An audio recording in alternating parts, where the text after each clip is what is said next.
যে গানের ক্ষেত্রে যারা শিক্ষক, যারা গুরু, তাদের একটা প্রভাব থাকেই।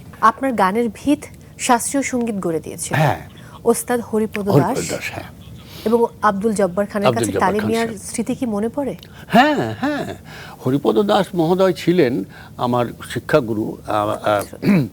উনি কিন্তু লখনৌ মরিস কলেজ থেকে গান শেখা। তার শাস্ত্রীয় সঙ্গীতের যে ভিত্তিটা অত্যন্ত বনেদি। বুঝতেই পারছো, লখনৌ মরিস কলেজ থেকে, তখন রাজশাহী থেকে অত দূরে গিয়ে গান শিখতে যাওয়া। জমিদার পুত্র ছিলেন তো, ওনারা গান শিখেছেন। তো তিনি অকাতরে আমাদেরকে শিখিয়েছেন ধ্রুপদী শাস্ত্রীয় সঙ্গীত। আর জব্বার খান সাহেব তারই ছাত্র। উনি করলেন, উনি খেয়াল, প্রচণ্ড ভালো খেয়াল গায়ক ছিলেন। তো আমার ওস্তাদ বলে যে ওকে দিয়ে তো ধ্রুপদ হবে না, তুমি ওকে বরং খেয়াল শেখাও, সারোয়ারকে যেভাবে শিখিয়েছো ওইভাবে শেখাও। এবং অদ্ভুত ব্যাপার জানো, তাদেরকে কখনো আমরা পয়সা কড়ি দিতে পারিনি, কখনো না, যে গুরু দক্ষিণা হিসেবে এত টাকা কিছু নেন ঈদের সময়, পূজার সময়, কখনো। উল্টো ওরা দিত। এই যে আমার ওস্তাদ তো ঈদের সময়, পূজার সময় ওনারাই আমাদেরকে গিফট পাঠাতেন। হ্যাঁ হ্যাঁ, জব্বার খান সাহেব তাই। এরা অন্য ধরনের মানুষ ছিল। এবং জব্বার খান সাহেবকে আমরা ঢাকায় আনতে পারিনি।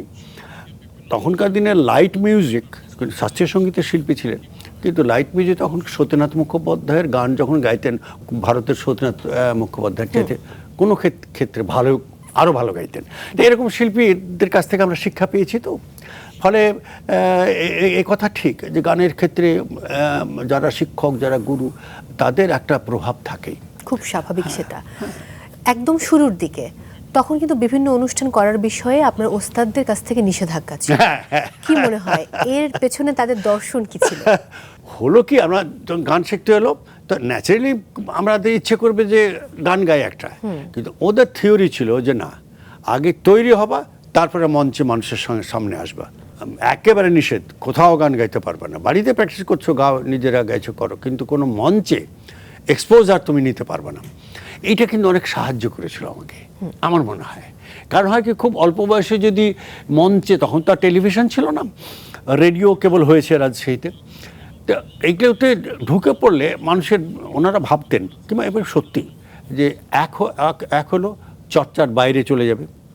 চর্চার তো একটা ধারা আছে, ধারার বাইরে চলে যাবে এক। দ্বিতীয় কথা, হয়তো এই জনপ্রিয়তার হাততালির আকর্ষণে সে হয়তো প্র্যাকটিস থেকে বিচ্যুত হয়ে যাবে, সম্ভবত এই কারণে। একেবারে যখন বলে আমরা যখন বলবো, আমি যখন বলবো তখন তোমরা মঞ্চে গেবে, এবং ঠিক তাই হলো।